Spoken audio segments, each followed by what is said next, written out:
उन्हाळ्यात घामोळ्यांमुळे त्रासले आहात, गरमी सहन होत नाही, आता उन्हाळ्यातही हिवाळ्यासारखी थंडी अनुभवायची आहे, तर वापरा फक्त रॅपल बर्फिला कूल घमोरी पावडर आयुर्वेदिक, जो देतो ताज्या लॅव्हेंडरच्या सुगंधासह घामोळ्यांपासून त्वरित आराम. संपूर्ण कुटुंबासाठी उपयुक्त, फक्त 90 रुपयात उपलब्ध. उन्हाळा कितीही गरम असो, आता थंडगार आणि सुगंधी अनुभव मिळवा. रॅपल बर्फिला कूल घमोरी पावडर आयुर्वेदिक आणि प्रभावी. राष्ट्रवादी काँग्रेस, शरद पवार गट आणि अजित पवार गट एकत्र येणार असल्याच्या चर्चांवर मंत्री संजय शिरसाट यांची प्रतिक्रिया. पहलगाम इथं झालेल्या घटनेनंतर त्याचं चोख प्रत्युत्तर दिलं पाहिजे, अंबादास दानवे यांची प्रतिक्रिया. आता पाहूयात सविस्तर बातम्या. राष्ट्रवादी काँग्रेस, शरद पवार गट आणि अजित पवार गट हे एकत्र येणार असल्याची चर्चा सुरू असून यावर राज्याचे सामाजिक न्याय मंत्री संजय शिरसाट यांनी देखील उडी घेत या प्रकरणाला हवा दिली आहे. शरद पवारांचं गेल्या 2 महिन्यापासून जर एकंदरीत सर्व ॲटिट्यूड पाहिलं किंवा त्यांचं काम करण्याची पद्धत जर पाहिली तर शरद पवार आणि अजित पवार एकत्रित येतील असं चित्र दिसतंय आणि ते त्यांनी स्पष्ट केलेलं आहे. त्यांचे अनेक आमदार अस्वस्थ आहेत, ते महाविकास आघाडीवर राहू इच्छित नाही, हे पूर्वीपासून ठरलेले आहे त्यांचं. म्हणून मला वाटतं भविष्यामध्ये जास्त वेळ लागणार नाही आणि शरद पवार साहेबांनी सुतोवाच केल्यामुळं आता ज्यांची मूळ कमांड त्यांच्यावर आहे, जे सर्व आहे, त्यांच्याकडून जर असं स्टेटमेंट आलं तर याचा अर्थ त्या एकत्रित येण्याला पुष्टी दिल्यासारखं होतं. म्हणून आता इंडिया आघाडी तर राहिलेलीच नाही, परंतु हे महाविकास आघाडीचे जे काही बगलबच्चे होते, ज्यांना असं वाटत होतं की आम्ही काहीतरी करतोय, त्यांना सुद्धा ही चपराकच आहे. ऑपरेशन सिंधूर नंतर शिंदे यांचे बॅनर लागले, यांचाही फोटो आहे. त्यानंतर संजय राऊत असं म्हणाले त्या पोस्टर त्यांनी आधी आमचा बाप म्हणजे आता भाजपचा बाप. संजय राऊतचा बाप नेमका कोणता आहे हेच कळायला मार्ग नाही. त्यांनी शिवसेना प्रमुखांना म्हणजे त्यांच्या विचारांना विकण्याचा प्रयत्न केला. काँग्रेस बरोबर कधी जाणार नाही असे शिवसेना प्रमुख म्हणायचे, ते काँग्रेस बरोबर गेले. म्हणजे बाप बदलायचा जो काही प्रयत्न केला त्यांनी पहिल्यांदा, तो शरद पवारला बाप मानायला लागले. शरद पवारला बाप मानायला लागले. शरद पवारने कंबरडात लाथ घातली, राहुल गांधीला बाप मानण्यासाठी पार काश्मीर पर्यंत गेली. म्हणून बाप बदलायची सवय यांना आहे. देशाचा पंतप्रधान जेव्हा एखादी मुवमेंट करतो आणि ज्या आक्रमक पद्धतीनं पाकिस्तानावर हल्ला करतो, त्यांच्या अतिरेकाला गाडतो, त्या टायमाला त्याची प्रशंसा प्रत्येक भारतीयाने केली पाहिजे. काँग्रेसने सुद्धा केलेली आहे, शरद पवार साहेबांनी केलेले आहेत. मग काय त्यांनी त्यांचा बाप बदलला? परंतु यांना बिनडोक लोकांना फक्त स्वतःच्या राजकारणापुरतं सर्व दिसतंय. म्हणून आम्ही त्यांची काळजी करत नाही, परंतु आम्हाला गर्व आहे, आम्हाला स्वाभिमान आहे आमच्या पंतप्रधानावर की त्यांनी एक चांगला निर्णय घेतला आणि त्यांचं आम्ही स्वागत निश्चितच सर्व जनतेने केलेलं आम्हीही करू. म्हणून यांच्या बोलण्याने काही राजकारणात फरक पडत नाही, परंतु बाप बदलायची सवय त्यांना आहे. पहलगाम इथं झालेल्या घटनेनंतर त्याचं चोख प्रत्युत्तर दिलं पाहिजे असं मत अंबादास दानवे यांनी माध्यमांशी बोलताना व्यक्त केलंय. मला असं वाटतं ज्या पद्धतीनं पुरुषांना वेचून त्या दिवशी मारलं गेलं पहलगामला, याचा अर्थ आपल्या 26-27 महिलांचं कुंकू पुसलं गेलेलं आहे. आणि जे एक नवविवाहित जोडपं होतं, आर्मी मधले नोकरी करणारं, 8 दिवस लग्न झालेलं, आणि मला वाटतं या भावना तर आपण जाणल्याच पाहिजे, त्या भावनेला उत्तर दिलंच पाहिजे. आणि म्हणून अशा पद्धतीने नाव ऑपरेशन सिंदूर दिलं असेल तर मला असं वाटतं त्याच्यात काही वावगं असायचं कारण नाही. ऑपरेशनला नाव द्यावंच लागतं. या ऑपरेशनच्या नावामध्ये सुद्धा शक्ती असते, ताकद असते, भावना असते. आणि मला वाटतं भारतीय सेनेनं ते केलेलं आहे, त्याचं स्वागत आपण केलं पाहिजे. महानगरपालिकेनं एकच पंप सुरू केला असून किमान 3 पंप सुरू केल्याशिवाय पाणी पुरवठा सुधारणार नाही, असा सल्ला ज्येष्ठ जल अभ्यासक डॉक्टर राजेंद्र दाते पाटील यांनी प्रशासनाला दिला आहे. एक सखोल चौकशी करणारी उच्चाधिकार चौकशी समिती नेमा, दोषींवर गुन्हे दाखल करा, असंही त्यांनी म्हटलंय. या सगळ्याच्या माध्यमातून आम्ही ज्या काही सजेस्टिव्ह मेजर्स तयार केलेले आहेत, तर त्याच्यामध्ये सर्वात महत्त्वाचं असं आहे की या शहराला योग्य पद्धतीचं पाणी द्यायचं असेल तर तांत्रिक चुकांचं निर्मूलन झालं पाहिजे. त्याच्यातल्या महत्त्वाच्या तांत्रिक चुका ज्या आहेत त्या अशा आहेत की आपल्याला 900 mmच्या लाईनमधून 75 mld पाणी मिळावं अशी अपेक्षा आहे. 1200 mmच्या लाईनमधून किमान या स्थितीमध्ये 125 mld पाणी मिळावं अशी अपेक्षा आहे. तर असं मिळून 200 mld पाणी आपल्याला मिळू शकतं. परंतु ते मिळवायचं असेल तर महानगरपालिकेला जायकवाडीला 1 पंप जो सध्या सुरू आहे तर 1 पंपच्या ऐवजी 3 पंप सुरू केल्याच्या शिवाय या शहरामध्ये 200 mld पाणी आणता येणार नाही. हे आमचं सजेस्टिव्ह मेजर त्यासाठी आहे. महापालिकेने तात्काळ त्याच्यावर विचार करून ते 3ही पंप सुरू करण्यासाठी ते काय उपाययोजना करता येतील ते काम करावं. महापालिकेला त्यांच्या स्वतःचा 822 कोटी रुपयाचा स्वहिस्सा द्यायचा आहे. ते देण्यासाठी सुद्धा महापालिकेकडे आर्थिक चंचन असल्यामुळे पैसे नाही आहेत. तर राज्य शासनाने बिनव्याजी हे कर्ज महापालिकेला द्यावं. त्या कर्जाची परतफेड करण्यासाठी 5 वर्षाची मुदत द्यावी. 5 वर्षानंतर ते कर्जाची परतफेड करण्यासाठीचं ते नियोजन करावं. त्याचसोबत या ठिकाणी जी मेन लाईन जी आहे नवीन भविष्यातली जी 1680 कोटीची लाईन जी आहे तर ती 2500 mmची लाईन टाकत असताना ती नागमोडी पद्धतीची झालेली आहे. तर ती सरळ केल्याच्या शिवाय तुम्हाला योग्य पद्धतीने पाणी उपसा करून ते शहरापर्यंत आणता येणार नाही. कारण आपण समुद्र सपाटीपासून उंच लेवलवर असल्यामुळे आपल्याला ते या ठिकाणी मानवणार नाही, सोसणार नाही. वेळोवेळी पाईपलाईन फुटेल. मग हे करत असताना आणखीन एक तांत्रिक दुरुस्ती आपल्याला ही करावं लागणार आहे की सर्ज टँक म्हणून जो आहे ते एक तांत्रिक नाव आहे. सर्ज टँक बांधावं लागणार आहेत. आपण जायकवाडीपासून समुद्र सपाटीपासून उंच असल्यामुळे एखाद्या वेळेस जर चुकून विद्युत पुरवठा बंद झाला किंवा काही तांत्रिक अडचण निर्माण झाली तर ते पाणी फार गतीने वापस येणार आहे. मग ते पाणी वापस आलं की ती एक पॉईंट असा येईल की तो एंड पॉईंटला त्या ठिकाणी पाईप फुटणं सुरू होऊन जाईल. मग त्या पाईप फुटू नये म्हणून त्या ठिकाणी सर्ज टँक तुम्हाला बांधावं लागतं. ते 1 लाख लिटरपर्यंतची पाहिजे. म्हणजे प्रेशरने येणारं पाणी ते त्या सर्ज टँकमुळे अडेल आणि पाईप आपले कुठले फुटणार नाहीत. ती एक काळजी महानगरपालिकेला घ्यावं लागणार आहे. जॅकवेल पंप जे आहेत त्याचेसुद्धा आपल्याला चांगल्या पद्धतीने नियोजन करावं लागणार आहे.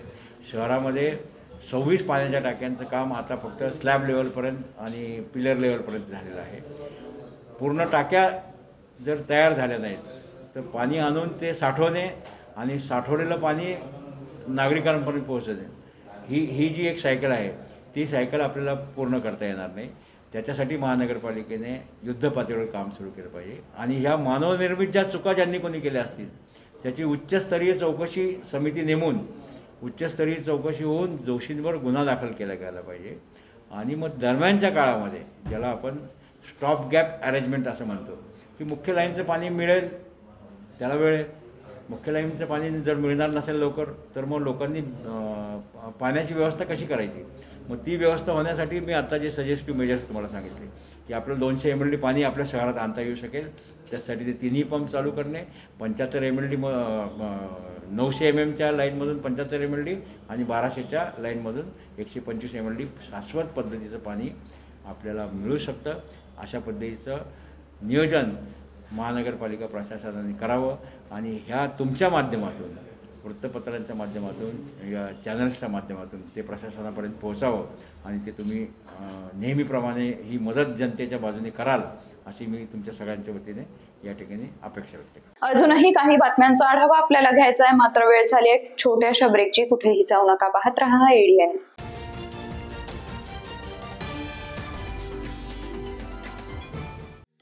SSC, HSC, डिप्लोमा किंवा BSc पूर्ण केलाय मग आता तुमचं करिअर होणार जबरदस्त. सिपेट म्हणजे central institute of petrochemicals engineering and technology ही भारत सरकारची नामांकित स्वायत्त संस्था घेऊन आली आहे आपल्या सर्वांसाठी एक सुवर्ण संधी. ॲडमिशन सुरू होत आहेत शैक्षणिक वर्ष 2025 आणि 26 साठी. AICTE अप्रूव्ड कोर्सेस आणि एक्सिलेंट प्लेसमेंट ट्रॅक रेकॉर्ड म्हणजेच शिक्षणही दर्जेदार आणि नोकरीची देखील खात्री. All India CIPET admission test 2025 साठी आजच अप्लाय करा आणि प्लास्टिक इंजिनिअरिंग मध्ये तुमचं भविष्य उज्ज्वल करा. सिपेट मध्ये आहे दर्जेदार courses, diploma in plastic mould technology, diploma in plastic technology, post graduate diploma in plastic processing and testing, post diploma in plastic mould design with CAD आणि कॅम. पात्रता 10वी, 12वी, डिप्लोमा किंवा BSc. तुम्ही कोणत्याही टप्प्यावर असलात तरी इथे तुमच्यासाठी कोर्स आहे. स्कॉलरशिप उपलब्ध आहे. मुलांसाठी आणि मुलींसाठी स्वतंत्र हॉस्टेलची सुविधा सुद्धा आहे. या तारखा अगदी लक्षात ठेवा. अर्ज भरण्याची अंतिम तारीख 29 मे 2025. सिपेट ॲडमिशन टेस्ट आहे 8 जून 2025 ला. कोर्स सुरू होण्याची तारीख आहे 14 जुलै 2025. तर आजच अप्लाय करा सिपेटच्या वेबसाईटवरती किंवा अधिक माहितीसाठी 93 73 68 79 15, 93 25 68 79 02, 93 25 68 79 03, 97 63 31 09 45 या क्रमांकावरती संपर्क साधा. सिपेट विद्यार्थ्यांना उज्ज्वल भविष्यासाठी सक्षम करत आहे. प्लास्टिक इंजिनिअरिंग मध्ये करिअर करायचंय तर एकच नाव म्हणजे सिपेट. आजच आपला प्रवेश निश्चित करा. उन्हाळ्यात घामोळ्यांमुळे त्रासले आहात, गरमी सहन होत नाही.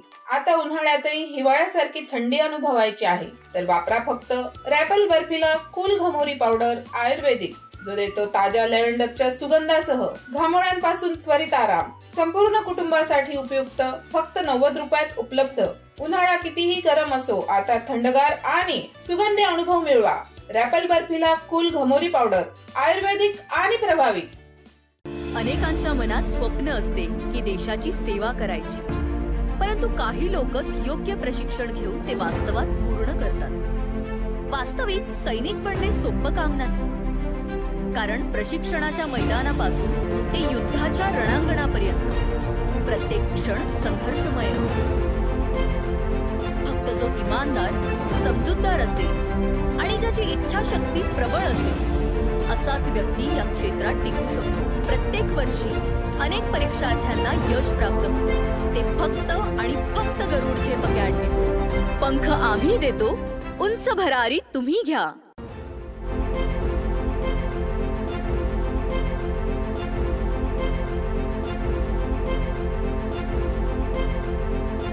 शिक्षण असो किंवा नोकरी, कुठल्याही कामानिमित्त छत्रपती संभाजीनगर येथे येत असाल तर तुमच्या घरगुती जेवणाची चिंता आता मिटली.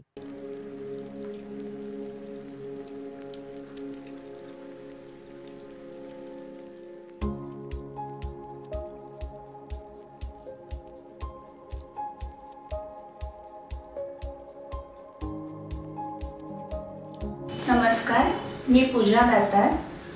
मी रुचिरा स्वयंपाकघर सुरू करून 15 वर्ष झाली. सुरुवातीला रुचिरा स्वयंपाकघर सुरू करताना माझी आवड म्हणून सुरू केलं, पण त्याचं व्यवसायात हळूहळू रूपांतर झालं. रुचिरा स्वयंपाकघर हे स्वतःच्या जागेत 2009 पासून संभाजीनगर खडकेश्वर येथे सुरू आहे. तेथून मला अनेक साऱ्या ऑर्डर्स मिळत गेल्या. एका मोठ्या शाळेचं मला कॉन्ट्रॅक्ट मिळालं होतं. मी रोज 2200 लोकांना जेवण देत होते 5.5 वर्ष. नंतर मी पूर्ण कॉन्सन्ट्रेशन रुचिरा स्वयंपाकघर खडकेश्वर येथे केलं. तेथील फीडबॅक म्हणाल तर सगळी मेडिकलची मुलं जे घरापासून दूर राहतात त्या लोकांना आपल्या घरासारखं जेवण रुचिरामध्ये मिळतं असं प्रत्येकजण आनंदाने सांगत असतो मला. आणि मी तर म्हणते की तुम्ही ते पे करून जेवता, पण ते म्हणतात की नाही, पे हा भाग वेगळा आहे, पण आमच्या शुभेच्छा आणि सदिच्छा जास्त महत्त्वाच्या आहेत. तसंच रुचिरा स्वयंपाकघरात आपण आपल्या घरच्यासारखं अन्नधान्य निवडून, भाज्या निवडून, अतिशय स्वच्छता राखून स्वयंपाक करतो. स्वयंपाकात घरगुती मसाले 80% वापरले जातात. माझा कटाक्ष क्वालिटी मेंटेन करण्यावर असतो, त्यामुळे मी किराणा जास्तीत जास्त चांगल्या क्वालिटीचा आणते. तसंच भाजीपाला जाधव मंडईतून आणते, त्यामुळे ताजा स्वच्छ भाजीपाला मिळतो. त्यामुळे आपल्या स्वयंपाकाची चवही उत्तम राखता येते आणि आरोग्यपूर्ण स्वयंपाक होतो.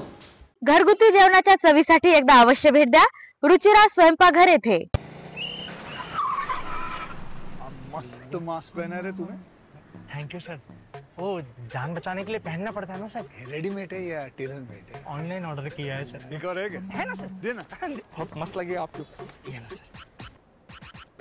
सर ना भाई, जान बचाने के लिए बाइक चलाते वक्त सिर्फ खोपड़े पे मास्क पहनेगा तो खोपड़े को कौन बचाएगा? समझ गया सर। हेलमेट ऑनलाइन ऑर्डर कर, वरना हमेशा के लिए ऑफलाइन हो सकता है। Okay sir. ये ले सलाम। ये भी ऑनलाइन भर दे। हेलमेट पहने, ट्रैफिक नियमों का पालन करे, जिंदगी के सफर को सुरक्षित रखे।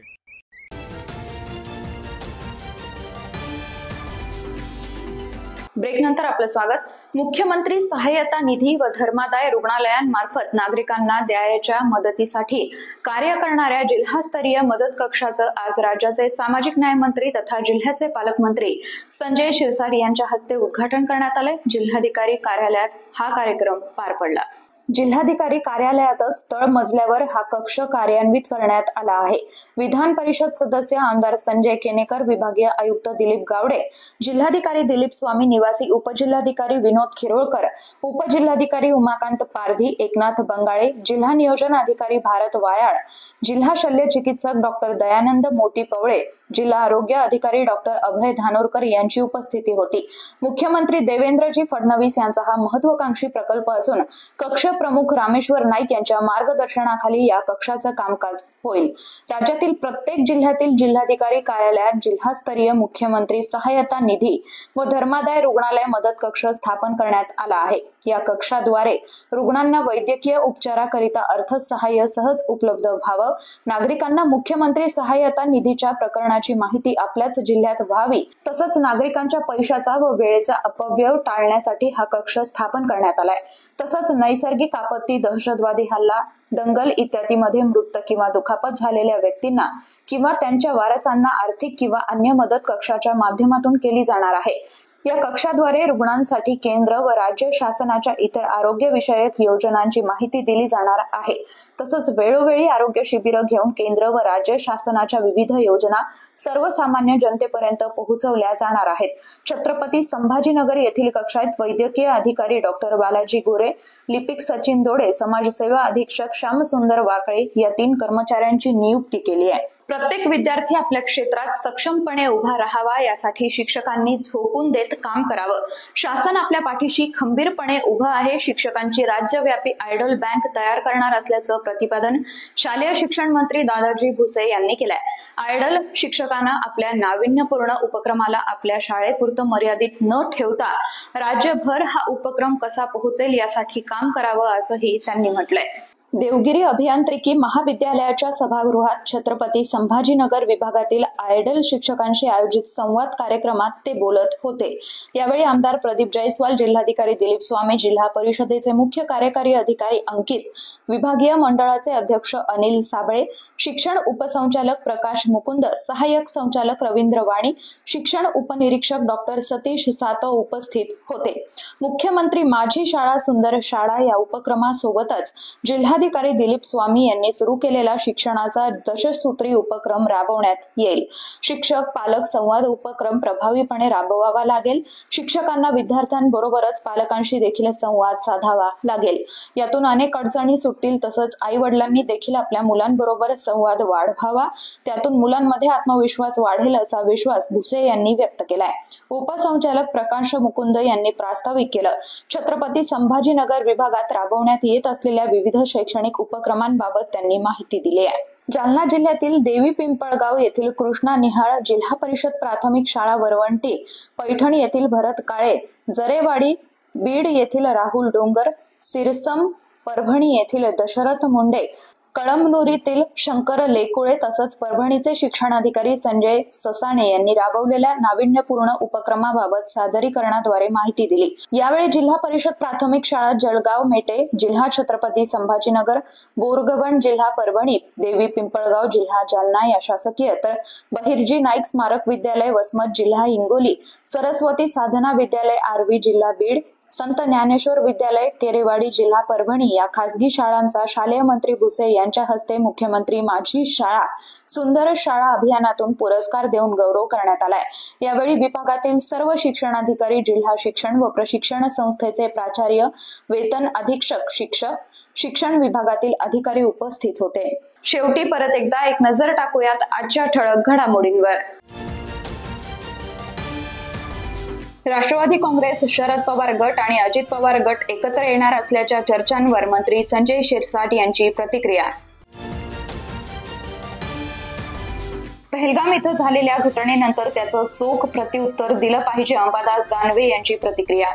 याचबरोबर हे बातमीपत्र इथेच संपलं। पुन्हा भेटूयात पुढील बातमीपत्रात। तोपर्यंत पाहत रहा आपल्या हक्काचं बातमीपत्र एडीएन। उन्हाळ्यात घामोळ्यांमुळे त्रासले आहात, गरमी सहन होत नाही, आता उन्हाळ्यातही हिवाळ्यासारखी थंडी अनुभवायची आहे, तर वापरा फक्त रॅपल बर्फीला कूल घमोरी पावडर आयुर्वेदिक, जो देतो ताज्या लॅव्हेंडरच्या सुगंधासह घामोळ्यांपासून त्वरित आराम। संपूर्ण कुटुंबासाठी उपयुक्त, फक्त 90 रुपयात उपलब्ध।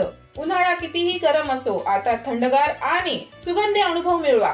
रॅपल बर्फीला कूल घमोरी पावडर आयुर्वेदिक आणि प्रभावी।